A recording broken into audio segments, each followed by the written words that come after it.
a ficar oneroso o processo. O filho sai de casa, vai fazer faculdade, volta e tal. Ele começa já a alugar. Então, começa a acontecer o quê? A indústria cada vez mais, com espaço reduzido, sem área. Porque no Paraná, a média de área é 18 hectares. 18 a 22. Não são grandes extensões de área, são pequenas áreas. Então a gente está com a vantagem agora aqui, interesse do Sítio Novo, de estar pegando esse gargalo aqui. A gente tem muita área de alta qualidade para mandioca. Ontem eu fui lá para Patis, várias regiões para ir. Gostei muito do que vi, é muito melhor solo que o meu lá, para passar. Então, é aí que é a questão que eu vinha falando, a questão da avaliação do mercado. Você pode observar a média de preços, né? Então agora a gente está no ascendente novamente, certo? A gente está no ascendente novamente. E outro fator, Bahia, Pernambuco, Ceará, que são grandes consumidores de farinha, faz 10 anos que não chove. A mandioca que eu estou plantando lá na minha área está indo para Araripina e Marcolândia, Piauí, certo? E aí tem outra carga para sair para Pernambuco eu não sei o nome da cidade que vai lá próxima semana. Então assim, é uma quantidade de mandioca absurda. Eles estavam buscando em São Paulo, quando descobriram que tinha mandioca no Tocantins, aí fica mais perto, né? Então assim... Só para informação dele, você está vendendo a quanto essa mandioca hoje? Hoje eu estou vendendo no preço CPE. Estava 280, agora já está 320, né? A tonelada. Entende? Só comentando, você nem pediu para... Mas é uma coisa que antes você mesmo comentou comigo, né? Não, pode falar. Pode falar. Ninguém nunca imaginou, né?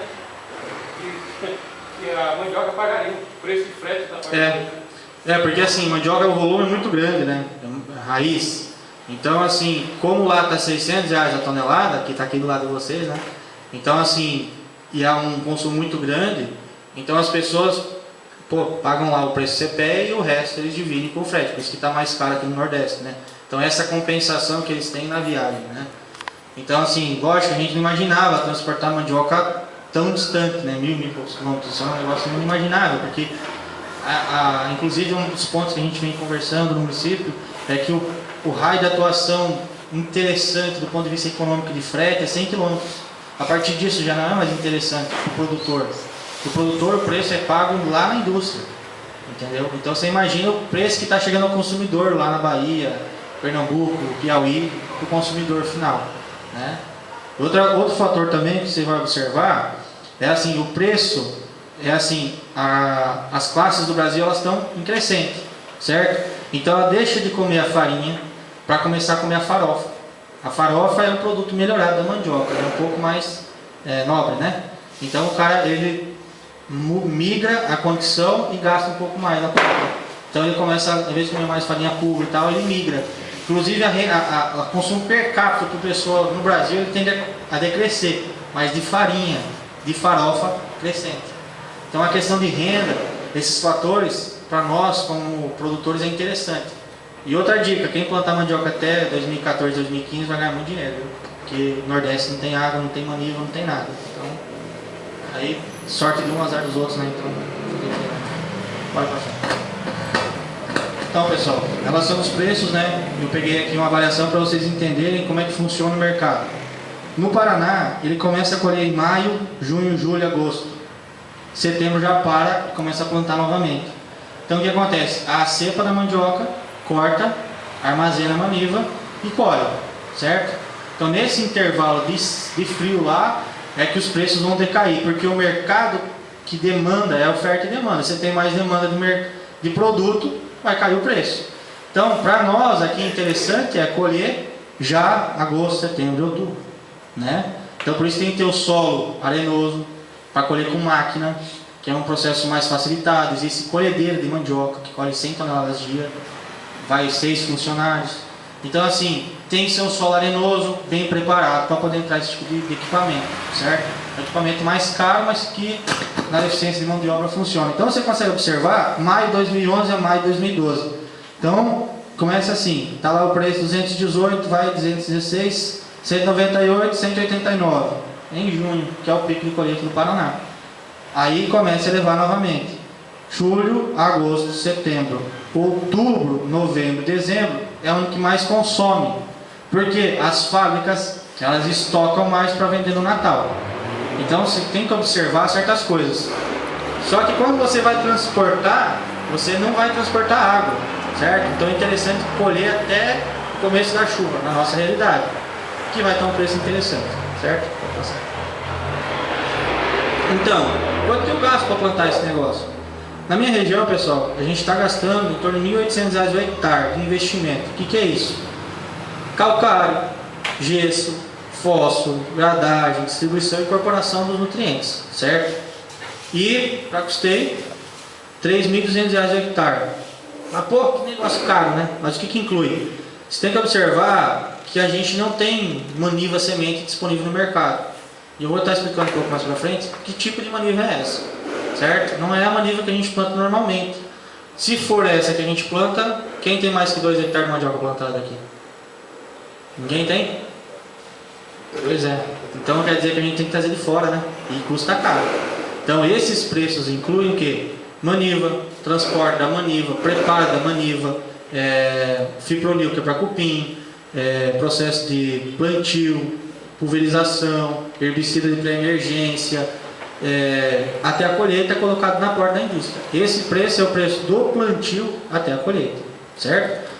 Então assim, qual a alternativa que a gente está buscando? Quem viu as fotos aqui antes, viu que tinha lá mandioca consorciada, né? Era a seringueira, a acácia manjo. Então assim, são as duas opções que a gente está trazendo para passar. Então aí, ó, esse é o negócio. Integração agro-silvo-pastoril, certo, pessoal? Então assim, dentro do planejamento mundial, a gente está num mundo globalizado. Dentro do planejamento mundial, tem um tratado da COP15, que inclui todos os países emergentes. Lá nesse COP15 diz que o Brasil tem que reduzir a taxa de emissão de carbono. Como é que ele vai fazer isso? Cada vez que o cara tem uma roça que ficou ruim, ele vai lá e corta um pedaço do mato, planta de novo capim e tá bom, né? Então, cada vez mais você vai degradando a sua área. Qual é a opção que a gente tem? Lá na região, eu vou estar passando a posteriori, as integrações. Integração, planta primeiro a seringueira, ou a acácia manjo, ou eucalipto, que você preferir. Não aconselho muito, porque a acácia ela vai fixar biologicamente nitrogênio e vai ajudar seu solo e seu pasto. O eucalipto ele vai sugar, né? Então, não gosto muito da utilização, porque ele vai estar sugando mais nutrientes que a acácia. A acácia ela vai sugar e vai devolver. O eucalipto já não. Então a alternativa que a gente tem é consórcio. Eu tenho 100 hectares, como é que eu posso fazer? Eu tenho 200 hectares. A gente tem lá no processo, inclusive a gente vai ver as fotos depois, numa área do pessoal da indústria, 200 hectares. A gente dividiu em 8 anos. Cada ano a gente faz 25 hectares, integração. Acácia manjo, 330 plantas por hectare, 27 metros de espaçamento, 3 linhas de acácia novamente.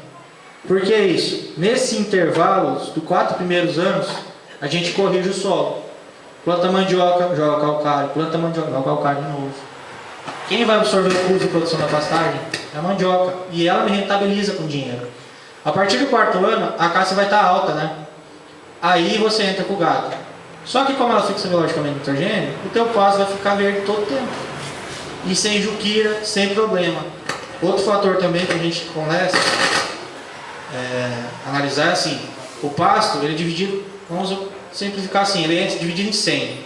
Cada ano consome 25% do que você tem no seu pasto. Então quer dizer que no 4º ano você já não tem mais o que comer. E aí começa a sair a juquira, a malícia, começa a dar problema de compactação, redução de área de capineira. E você tem um problema. Então como é que a gente corrige isso? Vai lá, corta a madeira, vende a madeira e ganha um troquinho, né? Volta a plantar mandioca novamente, faz todo o ciclo novamente. Então quer dizer que em 8 anos eu só vou plantando. E depois do 8º ano eu só vou colhendo, colho e planto todo ano. Certo? Você vai ter toda a sua propriedade em 8 anos toda pronta. Plantando 40% dela de mandioca, 40% de pasto, 20% de madeira. Certo? Então assim, você vai ter um fluxo de caixa anual, de dinheiro no bolso, em torno de R$16 mil hectare ano. Outro fator, a acácia, ela também tem uma resina melífera. O que é isso? Ela não dá flor, ela dá uma resina entre a folha e o caule da planta, que solta uma resina melífera. Essa resina gera em torno de 600 kg de mel por hectare ano. Então você vai diferenciar a sua área em 4 partes: mel, a mandioca, a acácia e o gado. Então você tem atividades de curto, médio e longo prazo na sua propriedade. E aí é viável, certo? Pode passar? Então assim, como é que começou essa historinha para nós estar aqui, né, pessoal? Foi a comitiva do prefeito lá em Aparecida do Rio Negro conhecer a realidade. Como é que foi? Tiveram contato com o Romilton, né? Que é do BASA, Banco da Amazônia. E aí, lá tem um projetinho que deu certo. Então vamos lá ver, né? Então foram até a região para conhecer. E eu acho assim, louvável, pessoal, porque deslocar 800 quilômetros praticamente para você ir lá, ficar lá, deixar os afazeres. Porque assim, eu também estou vindo aqui, tem afazeres na propriedade, no escritório, na prefeitura, com a família. Então você deixa a sua casa para estar buscando coisa para o município. E assim, tem que dar mérito, certo? Não estou puxando o saco de ninguém, mas tem que ser dado mérito às pessoas, certo? Então assim, foi assim que começou. E aí a gente foi lá, contatou os empresários que são da indústria, se há interesse, como é que é, tananana. A gente definiu alguns objetivos a ser atingido, certo? Indústria no município. Quais são os objetivos da indústria? Seriam a indústria de fécula, laticínio e uma indústria moveleira, certo? No município. A gente não pode produzir aqui e vamos exportar. Tem que gerar mão de obra aqui, certo? Então assim, a geração de renda tem que ser feita no município. Porque senão você pega assim, vou pegar meu processo industrial e vou transportar minha mandioca lá para o município. No seu, por exemplo. Amarantes, por exemplo. O dinheiro vai ficar onde? Vai ficar lá, né? Então, se o problema é a geração de renda, a fécula você processa o polvilho ou a goma, né?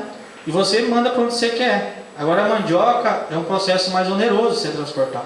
Então a prefeitura está tendo atitudes corretas, incentivando as pessoas a virem implantar e implantar o processo industrial. Tem que industrializar o processo, tem que industrializar. Vamos passar. Então assim, eu vou passar um videozinho, você já deve estar descansado da minha voz e tal. Vídeo de como é que é Aparecida do Rio Negro, como é que foi feito no começo, 2011, tá ok? Vai passar.